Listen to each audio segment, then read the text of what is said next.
ನಾವು ಇವತ್ತಿನ ದಿವಸ ಅರವಾವಿ ಮತಕ್ಷೇತ್ರದ ಹುಲಗಡ್ಡಿ, ಕಳ್ಳಿಗುದ್ದಿ, ಡಬಳೇಶ್ವರ್, ಹೊಸ ಯರಗುದ್ರಿ, ಕುಲಗೋಡ್, ಕುಂಡಿಶಾಳ PY ಮುಗಿಸಿಕೊಂಡು ಈಗ ಮೂಡಲಗಿ ಪಟ್ಟಣದಲ್ಲಿ ಬಂದಿದ್ದೇವೆ.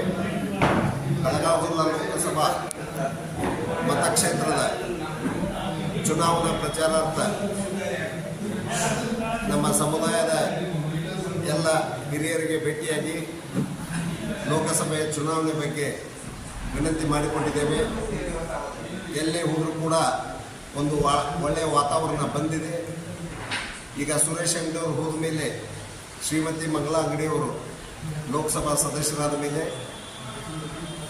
ಅವರನ್ನ ಕಡೆಗಣಿಸಿ ನಮ್ಮ ಪಕ್ಷಕ್ಕೆ ಬಂದು ಶಾಸಕರ ಸ್ಥಾನಕ್ಕೆ ಸ್ಪರ್ಧೆ ಮಾಡಿ 36,000 ಅಂತರದಿಂದ ಸೋತಂತ ನಮ್ಮ ಮಾಜಿ ಮುಖ್ಯಮಂತ್ರಿಗಳು ಜಗದೀಶ್ ಶೆಟ್ಟರ್ ಅವರು ಮನಸ್ಸಿಗೆ ನೋವಾಗಬಾರ್ದು, ದೊಡ್ಡ ಸಮುದಾಯದವರು ಮುಖ್ಯಮಂತ್ರಿ ಆದವರು ಅವ್ರ ಮನಸ್ಸಿಗೆ ನೋವಾಗಬಾರ್ದು ಅಂತೇಳಿ ಕಾಂಗ್ರೆಸ್ ಪಕ್ಷ ಅವ್ರನ್ನ MLC ಮಾಡಿತ್ತು.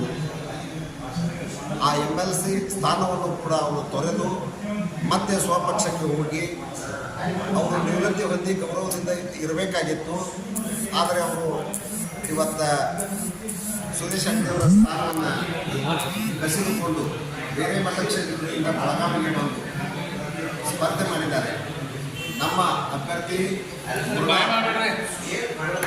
ಹೆಬ್ಬಾಳ್ಕರ್ ಅವರು ಇಂಜಿನಿಯರಿಂಗ್ ಪದವೀಧರರು.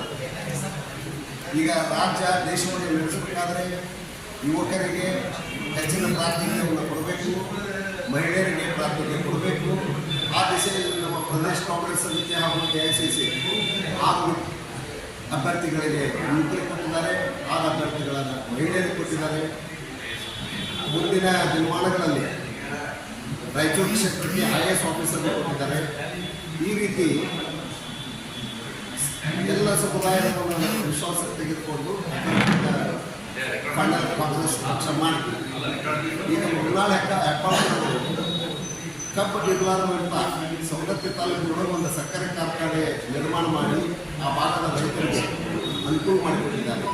ಅದೇ ರೀತಿಯಿಂದ ಒಬ್ಬ ಯುವಕ ಲೋಕಸಭೆಗೆ ಆಯ್ಕೆಯಾಗಿ ಹೋದರೆ ಆ ಇಂಜಿನಿಯರಿಂಗ್ ಪದವಿಯದ ಈ ಕ್ಷೇತ್ರಕ್ಕೆ ಏನು ಮಾಡಬಹುದು ಎಂಬುದನ್ನು ನಾವು ಊಹೆ ಮಾಡ್ಕೋಬೇಕಾಗತ್ತೆ. ಈಗ ಮತ್ತೆ ಭಾಳಷ್ಟು ಅಭಿವೃದ್ಧಿ ಕೆಲಸಗಳನ್ನು ಅವ್ರ ತಾಯಿ ಕೂಡ ಸಚಿವರಾಗಿ ಮಾಡ್ತಾ ಇದ್ದಾರೆ. ಈಗ ಇನ್ನೂ 2 ಸಕ್ಕರೆ ಕಾರ್ಖಾನೆಗಳ ಲೈಸೆನ್ಸ್ ಕೂಡ ಅವರು ಪಡೆದಿದ್ದಾರೆ. ಈಗ ಸದ್ಯ 2 ಸಕ್ಕರೆ ಕಾರ್ಖಾನೆಗಳನ್ನು ಪ್ರಾರಂಭ ಮಾಡ್ತಾರೆ. ಇದರಿಂದ ಔದ್ಯೋಗೀಕರಣ ಆಗುತ್ತೆ, ಎಷ್ಟೋ ಯುವಕರಿಗೆ ಉದ್ಯೋಗ ಸಿಗುತ್ತೆ. ಆ ಕಾರಣದಿಂದಾಗಿ ನಾವು ಕಾಂಗ್ರೆಸ್ ಪಕ್ಷವನ್ನು ಬೆಂಬಲಿಸಬೇಕು ಅಂತಕ್ಕಂಥ ತೀರ್ಮಾನ ತೆಗೆದುಕೊಂಡು ಲೋಕಸಭಾ ಕ್ಷೇತ್ರದ ರಾಮದುರ್ಗ, ಸವದತ್ತಿ, ಅರಭಾವಿ ಹಾಗೂ ಬೈಲಹೊಂಗ ಈ 4-5 ತಾಲೂಕು ಹಾಗೂ ಬೆಳಗಾವಿ